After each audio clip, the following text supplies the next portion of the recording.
Hello everyone, welcome back to our channel English माध्यम के platform पे मैं हूँ आपकी एडुकेटर प्रियंका ठाकुर और हम सॉल्व कर रहे हैं editorial based practice exercise. Start करते हैं आज का session with thought of the day, that is each day you have a choice to make it a masterpiece. यानी कि हर दिन आपके पास एक ऑप्शन होता है, एक चॉइस होती है कि आप उस दिन को एक यादगार दिन बना दें, एक बहुत अहम इंपॉर्टेंट दिन बना दें अपनी लाइफ का। ठीक है, अब वो आप कैसे कर सकते हैं, क्या मतलब हुआ इसका फ्रेज का, थॉट ऑफ द डे का, कि भाई आपके पास चॉइस है, आप उसको अपनी लाइफ में आगे आने वाले जो भी दिन है उनके लिए एक बेहतरीन पल बना सकते हैं, बेहतरीन दिन बना सकते हैं। आप इतनी ज़्यादा मेहनत कीजिए जिससे आपका लाइफ का कोर्स जो है, रास्ता जो है वो डिफाइन हो जाएगा। आपको एसएससी की तैयारी करनी है, आप हर दिन ऐसी चॉइसेस करते हैं कि आप और ज़्यादा मेहनत करते हैं, और ज़्यादा पढ़ाई करते हैं, और आप एक एक करके चैप्टर वाइज चैप्टर अपने कोर्स को कंप्लीट करते जा रहे हैं। ठीक है, कंटेंट वाइज कंटेंट अपना कोर्स कंप्लीट करते जा रहे हैं। तो आपके पास क्या कर रहे हैं, आप उस पूरे दिन का भरपूर उपयोग कर रहे हैं। ठीक है, और वही आपको करना है। चलिए हम भी स्टार्ट करते हैं, अपने आज के दिन का उपयोग करते हैं और स्टार्ट करते हैं reading comprehension and practice exercise for SSC CGL 2024। Farmer union should rethink. किसान यूनियंस जो हैं उनको अब दोबारा विचार करना चाहिए। किस बारे में? Government offer for open ended MSP procurement. सरकार ने एक ऑफर दिया है, ओपन एंडेड, खुला है, ओपन एंडेड एक एमएसपी प्रोक्योरमेंट ऑफ किसका? पल्सेस मेज कॉटन इज एन अपॉर्चुनिटी। अब आप बोलेंगे कि एमएसपी तो फार्मर्स डिमांड कर रहे थे, तो एमएसपी उनको दे तो दिया, तो अब क्यों नहीं वो हट रहे? तो एक्चुअली जो किसान डिमांड कर रहे हैं एमएसपी गारंटी, वो डिमांड कर रहे हैं जो हमारे मेजर क्रॉप्स हैं, जैसे कि वीट मेज, इनके ऊपर वो डिमांड कर रहे हैं। बट सरकार जो एमएसपी प्रोक्योरमेंट, प्रोक्योरमेंट मतलब खरीदना, एक्वायर करना, हासिल करना, तो वो जो एमएसपी दे रही है सरकार, वो दे रही है पल्सेस के ऊपर, दालों के ऊपर, मेज के ऊपर, कॉटन के ऊपर। तो ये बोल रहे हैं कि सरकार ने ये ऑफर दिया है और इसको एक अपॉर्चुनिटी समझना चाहिए किसानों को। ठीक है, farmer unions have rejected the center's offer of assured minimum support price linked to cultivation of pulses, maize and cotton। लेकिन किसान यूनियंस ने इस ऑफर को, जो केंद्र का ऑफर था एमएसपी का, किससे जुड़ा हुआ? कल्टीवेशन, कल्टीवेशन मतलब उपज। ठीक है, प्रोडक्टिविटी, किस चीज की प्रोडक्टिविटी? ये पल्सेस की, मेज की और कॉटन की, इनकी जो प्रोडक्टिविटी, कल्टीवेशन का जो ऑफर था सरकार द्वारा दिया गया, किसानों ने रिजेक्ट कर दिया।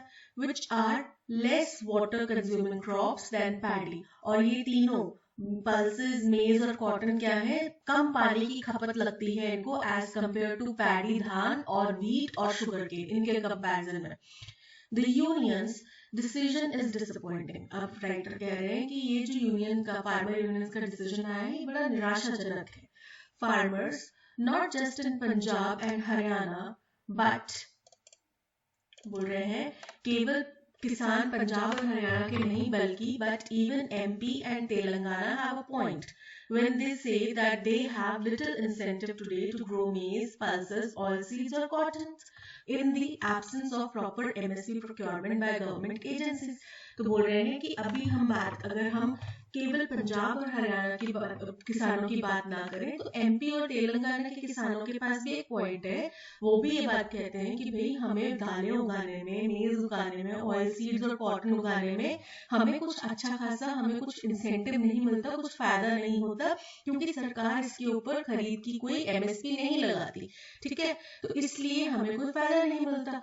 तो अगर हम, किसान यूनियनों ने ये डिसाइड किया कि हमें ये फैसला मंजूर नहीं है, ये ऑफर मंजूर नहीं है, तो वो कह रहे हैं कि आप केवल पंजाब और हरियाणा के किसानों की बात मत ना करो, आप एमपी और तेलंगाना जैसे राज्यों के किसानों की बात करो जो इन चीजों को ज्यादा उपज करते हैं, इन चीजों को उगाते हैं। This is unlike in paddy and wheat. बोल रहे हैं ऐसा पैडी और व्हीट के केस में नहीं होता। Where the government has to procure in order to meet the requirements of public distribution system.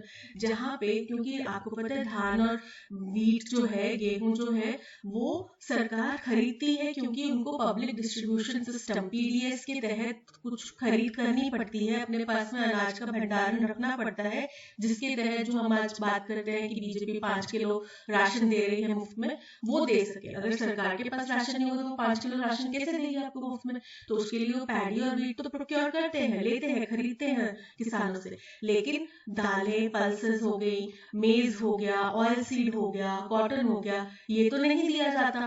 ठीक है, दालें भी दी जाती हैं बट वो इस तरीके से प्रोक्योर नहीं की जाती, ज्यादा मात्रा में शायद नहीं की जाती होंगी प्रोक्योर, तो उसलिए वो किसान भी परेशान है। तो बल्कि वीट और पैडी की तो हमेशा खरीदी ही जाती है। There is no similar outlet for most other crops. और ऐसा जो आउटलेट है, आउटलेट मतलब ऐसा विक्रय से संबंधित, क्योंकि ये किसानों के लिए एक आउटलेट ही है ना कि सरकार उनका सारा धान वगैरह खरीद रही है, तो बोले ऐसा आउटलेट जो है बाकी फसलों के लिए नहीं है available, in which case the likes of NAFED and Cotton Corporation of India would have to sell the procured produce in the open market, जिसके तहत नाफेड और कॉटन कॉर्पोरेशन ऑफ इंडिया जैसी संस्थाएं, जैसे कि भारत सरकार करती है कि जो उन्होंने फसलें ली, खरीदी, क्रॉप ली, उनको वो ओपन मार्केट में बेच दे, ऐसा ये नाफेड और कॉटन कॉर्पोरेशन ऑफ इंडिया नहीं कर पाती। The losses booked if any would then have to be borne by the center। तो इस केस में जो भी नुकसान होएगा वो केंद्र सरकार को ही झेलना पड़ेगा। Alternatively, the center could simply pay the difference between the market price and the MSP for these commodities। तो इसका ऑल्टरनेटिव क्या हो सकता है कि केंद्र सरकार केवल मार्केट प्राइस जो MRP होता है उसमें और MSP के बीच में जो डिफरेंस हो केवल वही किसानों को पे करे, and credit this directly into farmers account, और इसको डायरेक्टली किसानों के अकाउंट में क्रेडिट कर दे, डाल दे। Either way, दोनों ही तरीके से the idea linking MSP to crop diversification and procurement with no quality limitations, दोनों ही तरीकों से ये जो विचार है जिसमें MSP को क्रॉप डाइवर्सिफिकेशन के साथ में जोड़ा जाए और procurement with no quantity limitation is welcome, ये स्वागत करने होंगे, but it hasn't helped break the ice between the government and the unions। break ice मतलब किसी संघर्ष को रोकना, लेकिन ये जो आइडिया था ये इस संघर्ष को रोक पाने में सक्षम नहीं हो पाया, जो कि संघर्ष किसके बीच में, सरकार और फार्मर यूनियंस के बीच में चल रहा है, which are seeking a legal guarantee for MSP in all crops।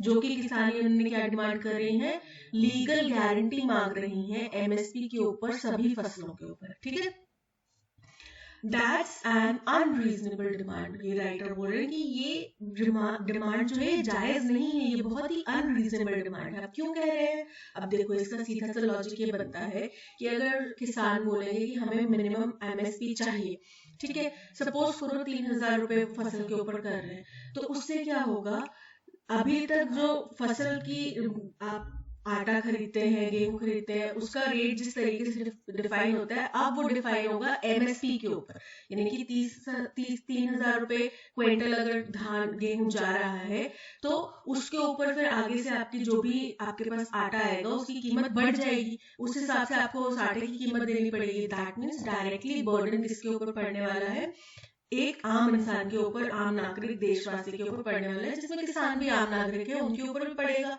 ठीक है, और हम आपके ऊपर भी पड़ेगा। Not least because national elections are less than 2 months away, कि ये अनरीजनेबल डिमांड है। और क्यों है अनरीजनेबल डिमांड, क्योंकि नेशनल इलेक्शन जो है वो केवल 2 महीने बाद नेशनल इलेक्शन होने वाले, तो जाहिर सी बात है कि 2 महीने के अंदर तो कोई लॉ ला के लीगल गारंटी नहीं दी जा सकती। ठीक है, जो भी होगा वो इलेक्शन के बाद में ही होगा।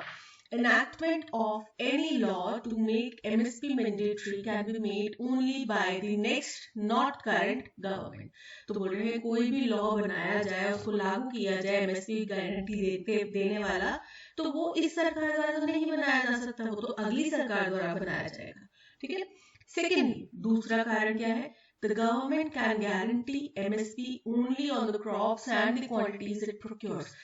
सरकार तो केवल उन्हीं फसलों के ऊपर, उन्हीं मात्रा के ऊपर गारंटी दे सकती है, MSP की गारंटी दे सकती है जितनी वो खरीदे। अगर सरकार की डिमांड जरूरत है 50 टन या 50 क्विंटल, मान लो गेहूं लेना है उनको, तो वो जो 50 क्विंटल लेगी उसी किसान, जिन किसानों से उन्हें मान लो 5 किसानों से उन्हें 10-10 क्विंटल लिया है, ठीक है, 5 into 10, तो इन 5 किसानों को ही वो MSP मिलेगा ना।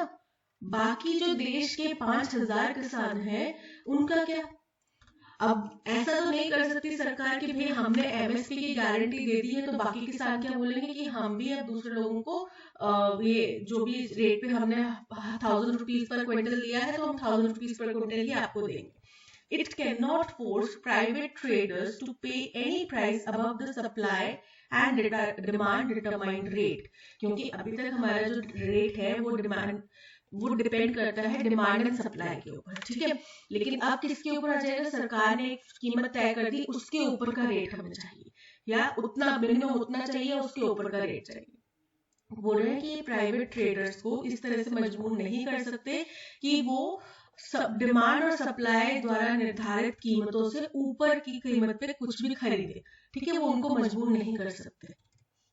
The very fact that the government is ready to undertake open-ended MSP procurement of pulses, maize and cotton is something the union should view as an opportunity.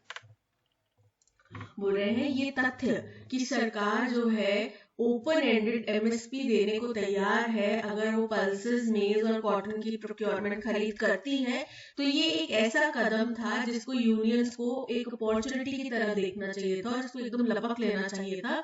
India is short in pulses and need to produce more maize for both livestock feed and as biofuel. पूरे हिंदुस्तान में pulses की दालों की कमी है और दूसरी चीज हमें और ज्यादा मेज प्रोड्यूस करने की जरूरत है क्योंकि मेज एक तो हमारे पशुपालन के लिए भी जरूरी है उनके खुराक के तौर पे, और दूसरी चीज वो बायोफ्यूल का काम भी करता है तो उसके लिए भी हमें इसकी जरूरत है. And cotton for fibre, oil and meal. और कॉटन को किसके लिए जरूरत है? फाइबर के लिए, ऑयल के लिए और मील के लिए जरूरत है. And yields of these crops would be higher when grown in Punjab and Haryana. और अगर ये फसलें पंजाब और हरियाणा के इलाकों में उगाई जाती हैं तो इसकी उपज जो है वो ज्यादा होगी, इसकी प्रोडक्शन जो है वो ज्यादा होगी. The use of MSP for crop diversification will work better if the center stops open-ended procurement of paddy and wheat. तो बोल रहे हैं MSP का जो यूज है क्रॉप डाइवर्सिफिकेशन के लिए. क्रॉप डाइवर्सिफिकेशन मतलब कि विविधता लाए, क्रॉप के उगाए जाने में विविधता लाई जाए. ये एक बेहतर तरीका है, बेहतर तरीके से काम करेगा अगर केंद्र जो है ओपन एंडेड प्रोक्योरमेंट खत्म कर दे, रोक दे किसकी? पैडी और वीट की, गेहूं और धान की ओपन एंडेड प्रोक्योरमेंट अगर बंद कर दे केंद्र तो हमें क्रॉप डाइवर्सिफिकेशन की अच्छी अपॉर्चुनिटी मिल जाएगी along with a phase out of water. और जिसके साथ साथ में पानी की भी इसमें खपत होगी, इलेक्ट्रिसिटी और फर्टिलाइजर सब्सिडीज में भी कम हो जाएंगी इसकी वजह से. This newspaper has consistently advocated a minimum income support (MIS), not MSP for farmers. इस बोल रहे हैं इस न्यूज़पेपर, जिस न्यूज़पेपर में आर्टिकल पब्लिश हुआ है, इस न्यूज़पेपर के माध्यम से हमने this can be in the form of per acre और per farmer direct benefit transfer. तो बोल रहे हैं MIS जो है वो किस फॉर्म में हो सकते हैं? या तो किसान को अपने फसल, अपने खेत के पर एकड़ के हिसाब से पैसा मिले, या फिर प्रति किसान जो डायरेक्ट ट्रांसफर, जैसे कि जो 2,000 रुपए महीने के उनको दिए जा रहे हैं किसानों को, 1,000 रुपए या 2,000 रुपए महीने के, वो उस हिसाब से दिए जाए. MSP procurement should be deployed only for limited purposes such as supplying the PDS or encouraging the cultivation of specific crops. बोल रहे हैं MSP पे खरीदा जाएगा ये केवल कुछ ही लिमिटेड क्या कारणों पे ही लगाया जाना चाहिए, जैसे कि अगर हमें पीडीएस जो आम जनता को अनाज दिया जाता है मुफ्त का उसके लिए, या फिर अगर हमें किसी पर्टिकुलर क्रॉप की कल्टीवेशन को बढ़ावा देना है, प्रेरित करना है, प्रोत्साहित करना है, उसके लिए किया जाना चाहिए एमएसपी का उपयोग. As a general tool of farmer welfare, बोल रहे हैं किसानों की भलाई का एक आम हथियार की वजह से it would be a fiscal disaster. अगर ये एमएसपी का हथियार दे देते हैं हम किसानों को तो ये फिस्कल डिजास्टर होगा. The center needs to do more spade work to explain this to farmers, but the trust deficit doesn't help. तो केंद्र सरकार को इसमें और ज्यादा मेहनत करनी पड़ेगी, कड़ी मशक्कत करनी पड़ेगी कि ये बात वो किसानों को समझा सके। लेकिन जो अविश्वास बीच में पैदा हो चुका है, जो अविश्वास की उत्पत्ति हो चुकी है, वो इसको होने नहीं दे रही। वो केंद्र को अपनी बात समझाने नहीं दे रही, या फिर हो सकता है केंद्र समझाना नहीं चाह रही, जो भी कारण है, लेकिन वो बीच में अविश्वास एक उत्पन्न हो गया है, उस वजह से काम कर नहीं पा रहा। And that's why after the breakdown of talks last Monday, late Monday बोल रहे हैं, इसी कारण से पिछले सोमवार को जो बातचीत हुई उसको अगर ब्रेक डाउन करें, उसको खत्म करने के बाद में the government needs to keep the door open. तो उन्होंने बातचीत करी, बातचीत खत्म हुई, उसके बाद में सरकार को अपने दरवाजे खुले रखने चाहिए। Frame the negotiations in a manner that assures farmers their welfare is the key imperative of any change in policy. और किसानों के साथ में नेगोशिएशन इस तरीके से की जाए कि किसानों को लगे कि भाई इस सरकार का मुख्य उद्देश्य जो है हमारी भलाई है, ये कुछ भी फैसला करेंगे वो हमारी भलाई के लिए करेंगे। In the run up to the elections, its task is cut out, बोल रहे हैं। लेकिन अभी जैसे जैसे इलेक्शन पास आ रहे हैं, नजदीक आ रहे हैं, तो ये जो टास्क है ये कट आउट कर दिया गया है। टास्क कट आउट मतलब मुश्किल काम हो गया है ये, ठीक है। ये बड़ा परेशानी वाला सबब बन गया है सरकार के लिए कि अभी वो इलेक्शन पे फोकस करें, देश भर में आंदोलन हो रहे हैं उनके ऊपर फोकस करें, या फिर कैसे क्या इसका निपटारा करें। That's all, आज के पैसेज में इतना ही। अब चलते हैं क्वेश्चन नंबर 1 की तरफ। क्वेश्चन नंबर 1 हमसे कह रहा है, Why is the demand for a legal guarantee for MSP in all crops considered unreasonable by the author? Author ने क्यों बोला कि लीगल गारंटी सभी फसलों के लिए अनरीजनेबल है? क्योंकि उन्होंने बोला कि भाई सरकार तो सारी फसलें खरीदती नहीं है, है ना, सारी फसलें तो सरकार लेती नहीं है, और अगर आपको सारी फसलों पे एमएसपी दिया जाए तो उसके एवज में राइटर बोल रहे हैं कि एमएसपी की बजाय पे एमआईएस होना चाहिए, मिनिमम इनकम सपोर्ट होना चाहिए, वो किसी भी फॉर्म में दे सकते हैं। और दूसरी चीज अनरीजनेबल इसलिए भी है कि अभी 2 महीने में इलेक्शन है, तो ये सरकार तो कोई कानून बनाएगी नहीं 2 महीने के अंदर अंदर, जो भी कानून आएगा वो अगली सरकार बनाएगी, राइट। तो इसमें इस सरकार के ऊपर दबाव देने से कोई फायदा नहीं है। It would lead to an oversupply of certain crops in the market, बोल रहे हैं इसकी वजह से कुछ फसलों की सरप्लस हो जाएगी, बहुतायत हो जाएगी मार्केट में, जो कि कारण नहीं है, जो कि रीजन नहीं है, ठीक है। It is impossible for the government to force private traders to pay MSP, कि सरकार के लिए पॉसिबल नहीं है कि वो प्राइवेट ट्रेडर्स को बोले कि भाई आप MSP पे खरीदो फसल, ठीक है, ये वो सरकार नहीं कर सकती, तो ये इनकरेक्ट है। नेशनल इलेक्शंस, ये तर्क तो करेक्ट है, लॉजिक तो करेक्ट है, लेकिन इस बेसिस के लिए नहीं उन्होंने किसानों की मांग को अनरीजनेबल बताया, इस कारण के लिए नहीं उन्होंने किसानों की मांग को अनरीजनेबल बताया, अनरीजनेबल उन्होंने दूसरे कारण से बताया।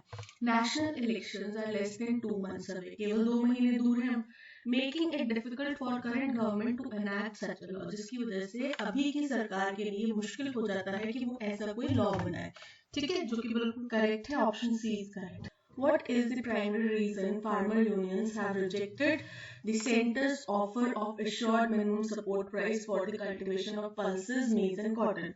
बोल रहे हैं क्या कारण है कि किसान यूनियनों ने जो सरकार का ऑफर था कि भाई हम एमएसपी पल्सेस, मेज और कॉटन की कल्टीवेशन पे देंगे, उसके लिए उन्होंने मना कर दिया, रिजेक्ट कर दिया। क्यों रिजेक्ट करा? क्योंकि गवर्नमेंट एजेंसीज इन फसलों को नहीं खरीदती हैं, ठीक है, इसलिए उन्होंने मना कर दिया। The farmers are not interested in diversifying their crops, कि किसानों को कोई भी यहाँ पे इंटरेस्ट नहीं है कि वो अपनी क्रॉप बदले, चेंज करें। सो ये करेक्ट आंसर नहीं है।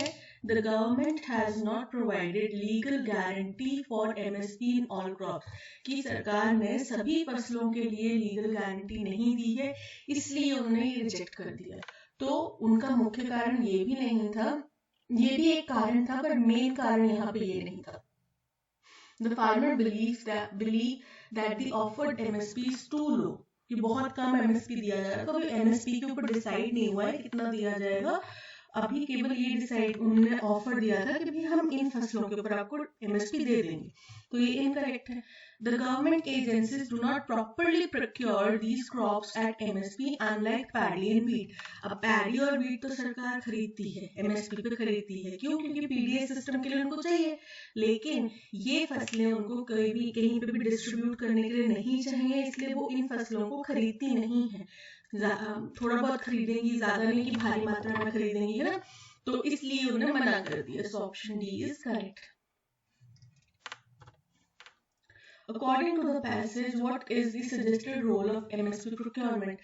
पैसेज के अनुसार MSP procurement के लिए हमने क्या रोल सजेस्ट किया है? To be the primary tool for the farmer welfare, कि ये किसानों की भलाई का एक मुख्य हथियार बन जाए, इनकरेक्ट है। To be deployed only for limited purposes such as supplying the PDS or encouraging specific crops, बिल्कुल करेक्ट है कि उसको MSP का इस्तेमाल केवल जब हमने कुछ क्रॉप रोटेशन करवानी है या कुछ पर्टिकुलर कोई क्रॉप है इसकी उपज हमने ज्यादा करवानी है, ज्यादा लोगों को प्रेरित करना है, उस केस में आपको MSP दिया जाना चाहिए। जैसे कि हम देखते भी हैं कि सरकार जैसे सोलर पैनल लगवाने पे सब्सिडी दे रही है, इससे पहले मछली पालन पे सब्सिडी दे रही थी सरकार, तो वो क्या था? वो एक तरीका था किसानों को दूसरे सोर्सेज की तरफ डाइवर्ट करने का, ठीक है, कि आप इन सोर्सेज से भी इनकम कमा सकते हैं। और सोलर पैनल का क्या पर्पस है कि भाई लोगों को ये लगे कि भाई हाँ, हम सोलर पैनल लगा के क्लीन एनर्जी जनरेट कर सकते हैं, जिससे कि जो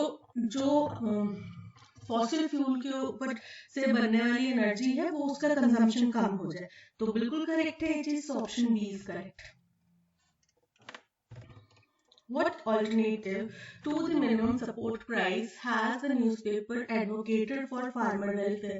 कि बोल रहे हैं कि MSP का ऑल्टरनेटिव क्या एक सजेशन दिया है इसके लिए, और इस न्यूज़पेपर द्वारा, तो उन्होंने MIS मिनिमम इनकम सपोर्ट की बात की है। Increase in MSP for all crops incorrect है। जो एक न्यूज़पेपर जिसमें ये पब्लिश हुआ है आर्टिकल, वो मना कर रहे हैं, वो बोल रहे हैं कि हम MSP के पक्ष में नहीं है, तो ये इनकरेक्ट है।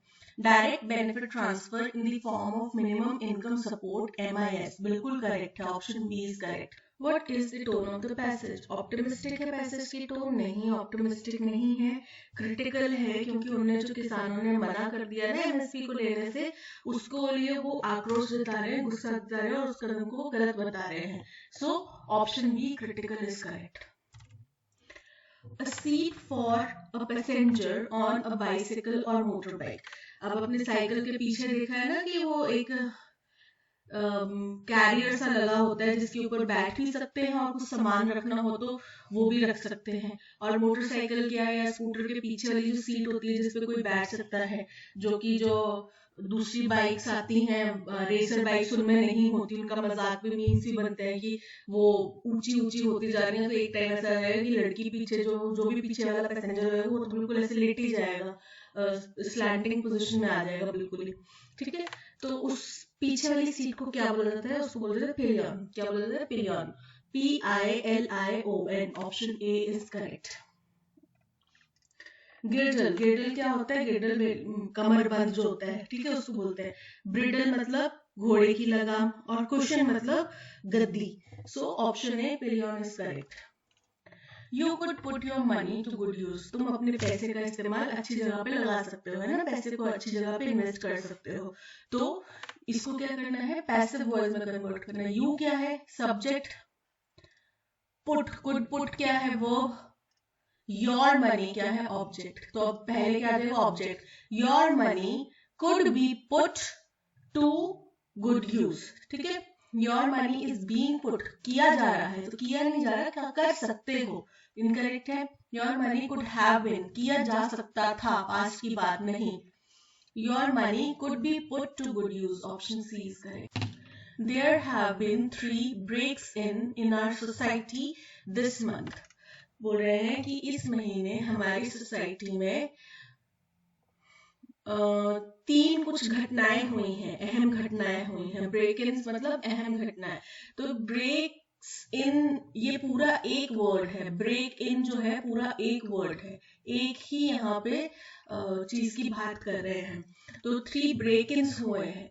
सब्जेक्ट आ रहा है, 3 ब्रेक इन सब्जेक्ट है, एक सब्जेक्ट है, तो जब 3 है प्लूरल हो जाएगा ब्रेक इन का, तो क्या पूरे सब्जेक्ट के बाद में लगेगा ना, पूरे वर्ड के बाद में, तो ब्रेक इन पूरा एक वर्ड है तो बाद में क्या आ जाएगा, S, break ins.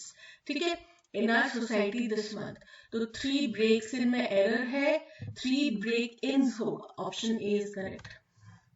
Take care for keep your valuable safely, take care to keep your valuables safely, अपने वैल्यूएबल्स को आराम से सेफली सुरक्षित रखने के लिए आप जिम्मेदार हो, तो आप उसकी संभाल रखो। ठीक है, टेक केयर फॉर नहीं आएगा, टू कीप, ऑप्शन सी में एरर है। Incorrectly spelled word tenure, tenure मतलब कितने समय तक आप वहां पे रहे, ठीक है, आपका कितने समय का काल रहा, जैसे कि आप कहीं भी मान लो एसएससी, आप जब ग्रेड ऑफिसर लग जाएंगे, सीरियल में आप ऑफिसर ग्रेड पे जाएंगे, काम करेंगे, तो आप कितने टेन्योर तक एक जगह पे लोकेटेड रहेंगे, जैसे आपकी पहली पोस्टिंग मान लो जयपुर हो गई, तो आप कितना टेन्योर आपने जयपुर लगाया, आप 6 महीने रहे, 10 महीने रहे, 10 साल रहे, 1 साल रहे, वो हो गया ड्यूरेशन। डायगनल, डायगनल क्या होता है, जैसे मान लो स्क्वायर है, रेक्टेंगल बन गया, सॉरी, तो इसकी जो दो ऑपोजिट साइड्स को एक एंगल पे ज्वाइन किया जाता है, इसको क्या बोलते हैं, डायगोनल, क्या बोलते हैं, डायगोनल, और इसके स्पेलिंग क्या होते हैं, DIAGONAL, डायगोनल, ना कि डिग्नल नहीं होता, डायगोनल होता है, ऑप्शन बी डायगोनल की स्पेलिंग इनकरेक्ट है।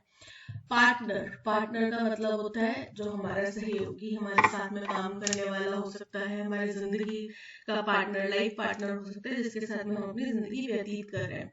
और ऑब्लिक, जो डायरेक्ट तरीके से नहीं किया जा सकता, उसको बोलते हैं oblique, so option B diagonal is correct.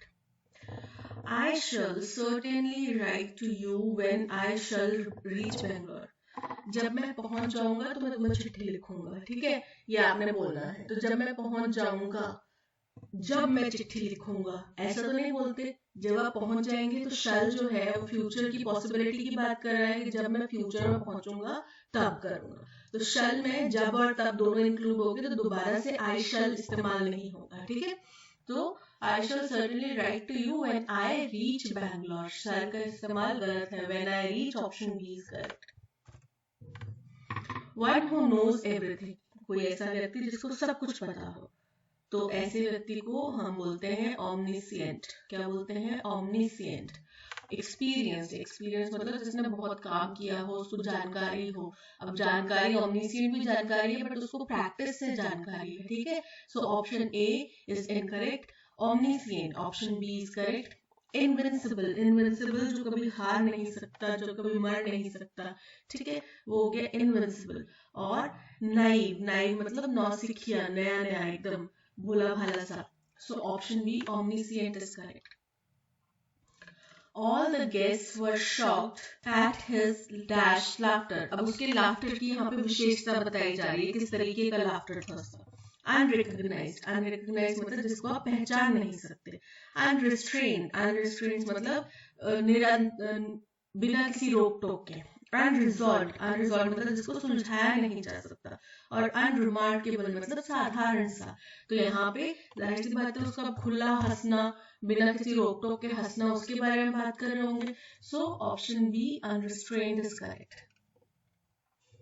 Easy money, easy money मतलब जो पैसा ज्यादा मेहनत किए बिना मिल जाए, शायद इलीगली भी हो सकता है, लेकिन बिना मेहनत किए आपको मिल गया, जैसे कि अगर किसी को अपने बाप दादा की बहुत सारी प्रॉपर्टी विरासत में मिल गई, तो वो उसके लिए इजी मनी था, ठीक है, अब आगे वो बंदा उसको उड़ा रहा है या बचा रहा है या संजो रहा है, वो जो कुछ भी कर रहा है, बट अगर सपोज को ज्यादा उड़ाता है तो बोलते हैं इसको अपने बाप दादा का इजी मनी मिल गया ना, इसको मनी, इजी मनी मिल गया, इसलिए यानी कि उसको आराम से ज्यादा मेहनत किए बिना पैसा मिल गया।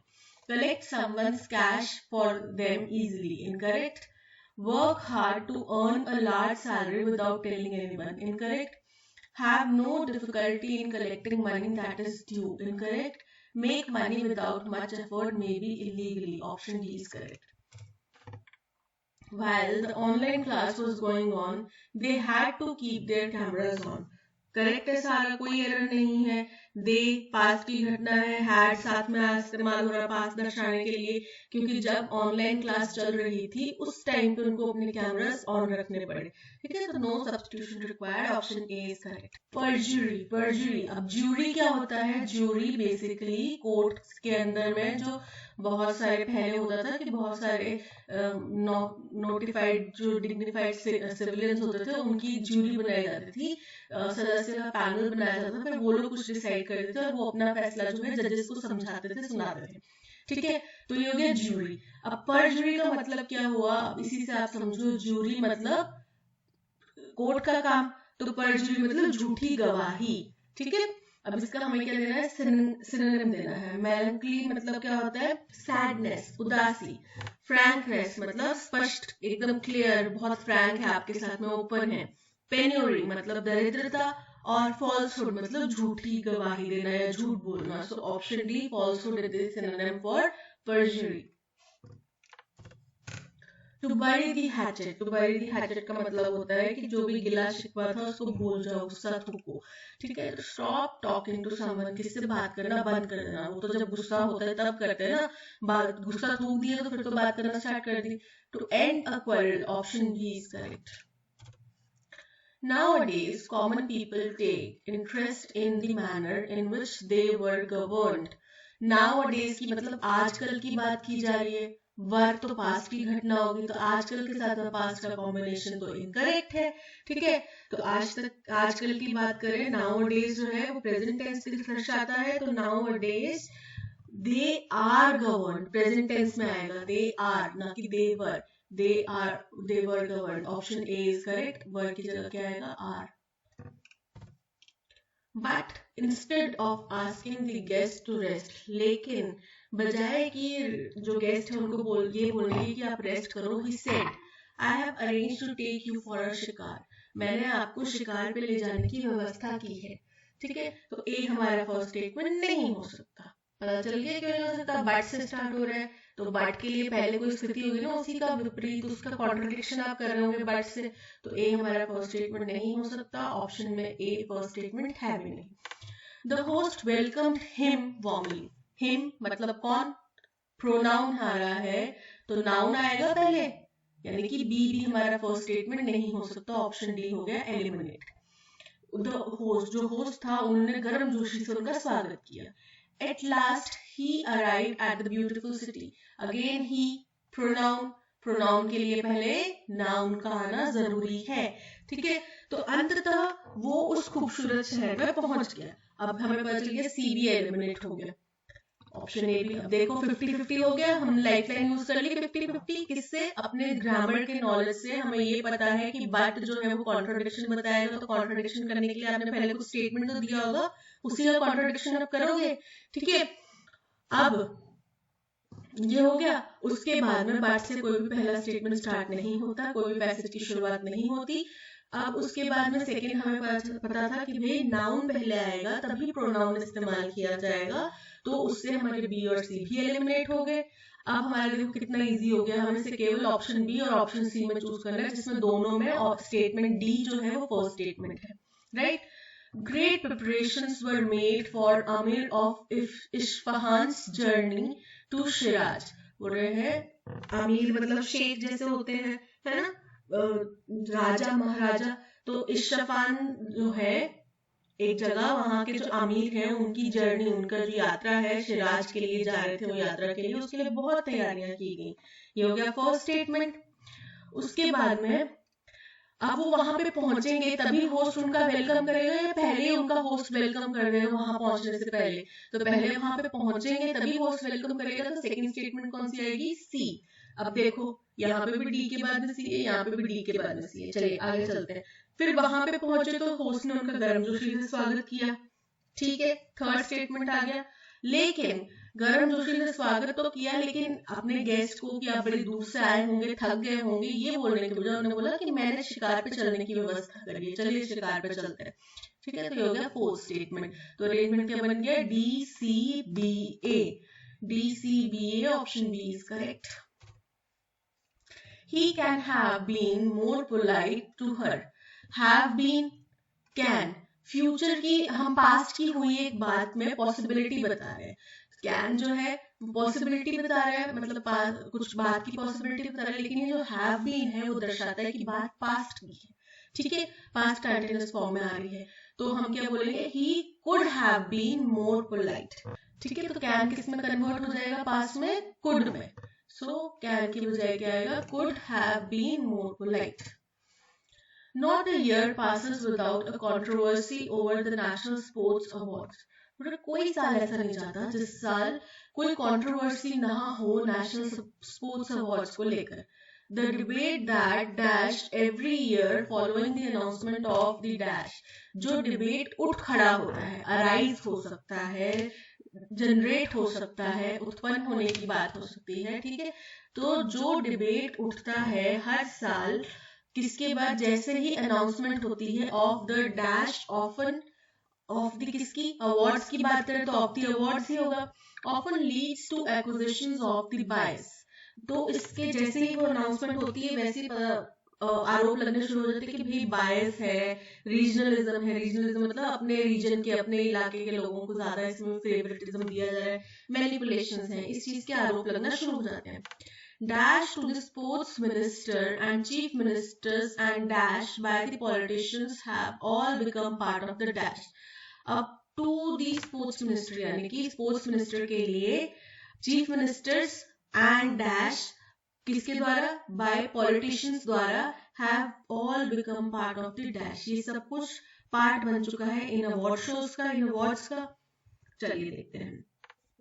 The debate that dash every year rose, रोज पास की घटना है ना, जो उठा, हर साल उठा डिबेट, तो हर साल उठा नहीं, जो हर साल उठता है, अराइजेस। ठीक है, क्या होगा, अराइजेस, रोज पास्ट, राइज, राइज नहीं होगा, राइज मतलब उठना, अपने पद से उठना, जागो, उठो, चलो, ये वो वाला उठना है, तो यहाँ पे arises, option D is correct.